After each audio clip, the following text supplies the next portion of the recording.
Welcome to the second edition of our Pan-African Conversations being held in Ouagadougou, Burkina Faso, April 20 to 23rd. We just concluded a riveting 3-day program where we covered issues pertaining to our youth in Africa, as well as a women's conference where we talked about mothers raising Pan-African children.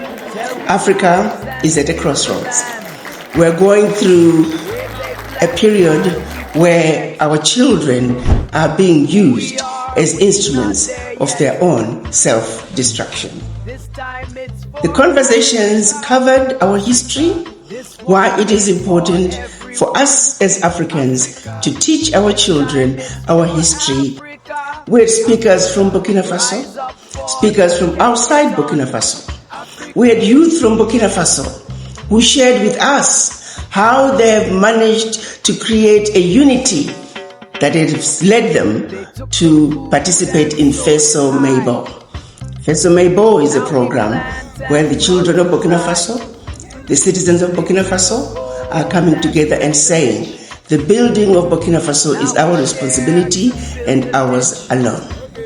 Feso Meibo saw the students refusing to go home on holidays, saying to President Ibrahim Traore, we are here. Instead of going home to sit around and do nothing, we want to build our Burkina Faso. As I've traveled around the country, I've seen highways being constructed, railway lines being constructed, bridges being constructed. Not a single Chinese. It was all Burkinabe people building their Burkina Faso. We wanted to hear from the children of Burkina Faso to say, how did you youth in Burkina Faso manage to create that meaningful unity of purpose? The meaningful unity of purpose that has seen you defend President Traore under very difficult circumstances. A unity of purpose that has led the youth of Burkina Faso to be able to overcome challenges. The students, they came in masses. The high school, from college. We then asked them, how is it that the other African students, other African youths are not able to create that meaningful unity of purpose?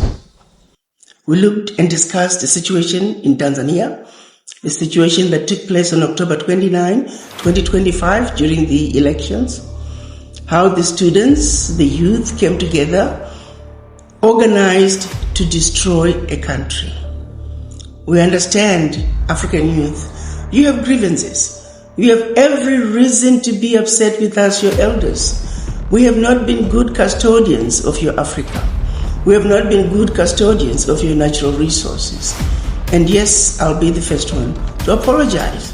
On behalf of us adults, we apologize to you youth for not having preserved and protected your Africa, for leaving an Africa to you that is not what it's supposed to be.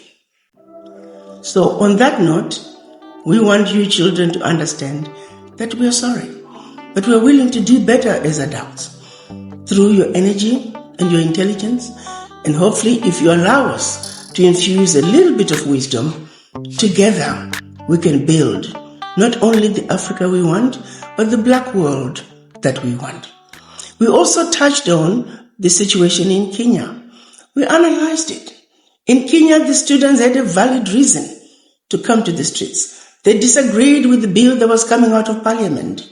It was organized and the children had an agenda and they deserved to be heard. But sadly, as always is the case, the NGOs, the outside came in, they started paying our children to turn against their own country, to destroy their own country. Much like they did in Tanzania, where the students went on a burning rampage, burning buses, the same buses that they could use to go into town. They took picks and were digging up the roads. They went around burning police stations. Again, these are the police that you need to protect you. These are the buses that you need to go back and forth. These are the roads that you need for the transportation. They were heading to the Dar es Salaam port to set it on fire.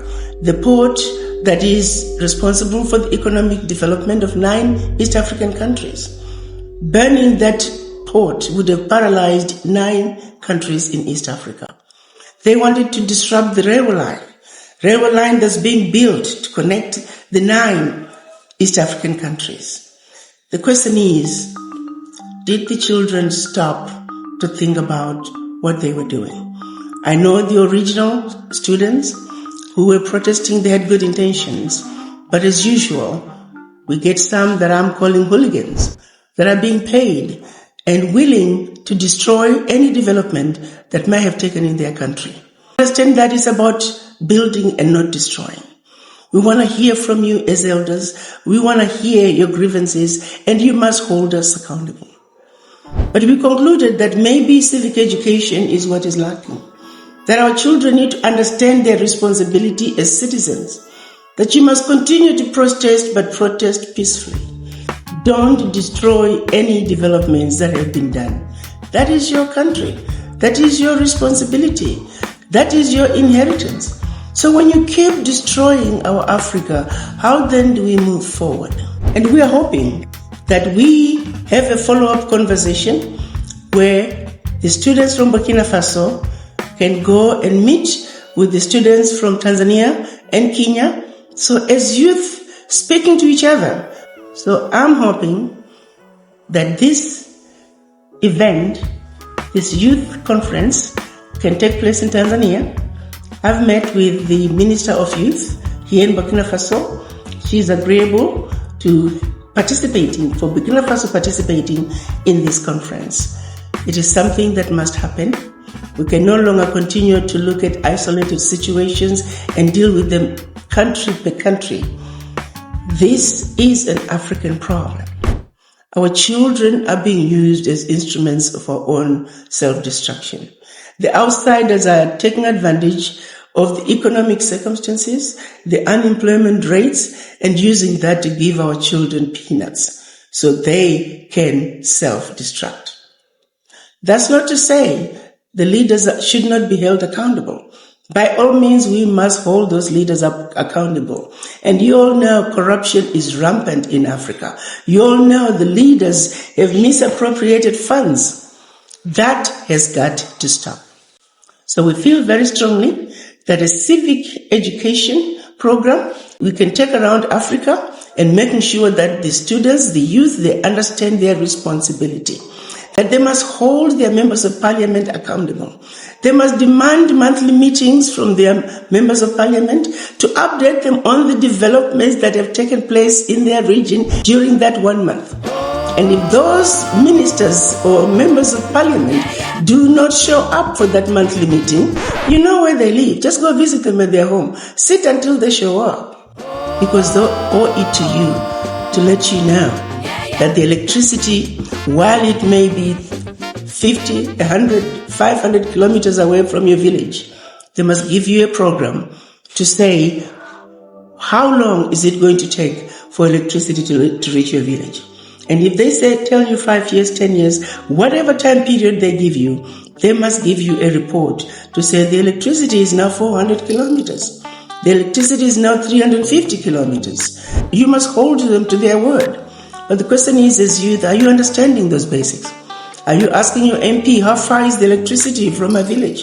And when should I expect the electricity to be in my village? What about connectivity? How far is the connectivity? Will I be able to use my laptop anywhere in my village? Will I be able to have cell phone access anywhere in my village? What about the water? These are basic necessities that you must be asking for.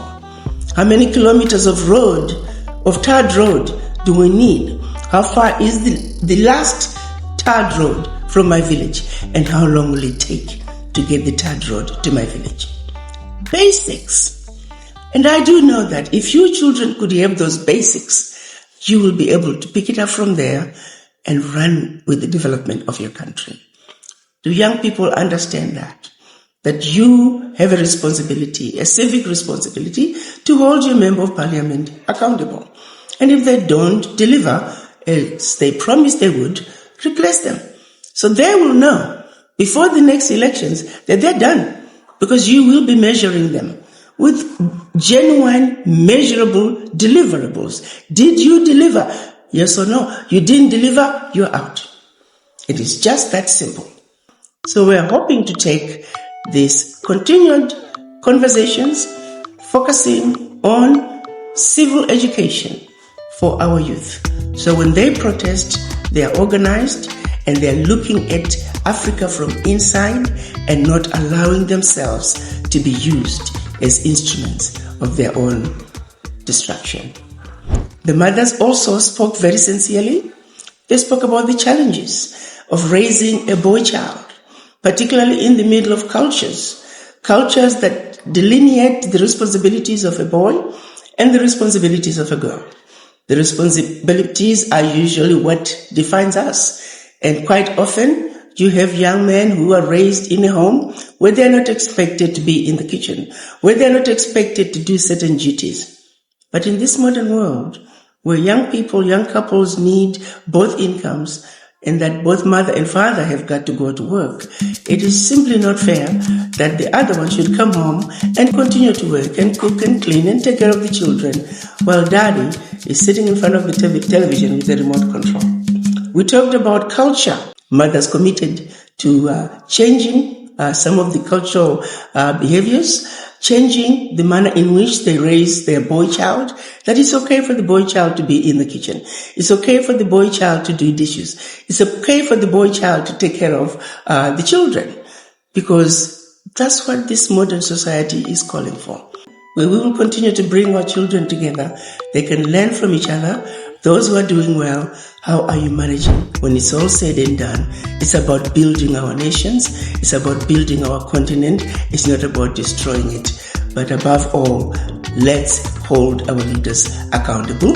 Let's hold them accountable respectfully. Let's hold them accountable responsibly. And let's hold them accountable firmly, based on facts and deliverables. If they don't deliver, vote them out.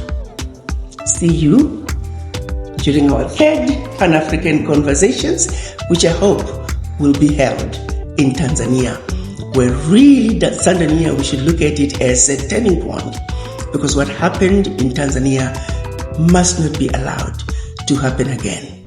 To the youth, once again, we apologize for not having been good custodians of your Africa. Let's come together, your intelligence, your strength, your energy, together with a little bit of our wisdom. I'm sure we can join hands and take our Africa, our individual nations and our Africa to the promised land. And in Burkina Faso we say, La patrie ou la mort, nous vaincrons. La patrie ou la mort, nous vaincrons. My country or death, we shall win. Thank you. This time it's for Africa, Africa. This one ain't for everyone, Africa. This time it's for Africa, Africa. Rise up for the Capitan, Africa.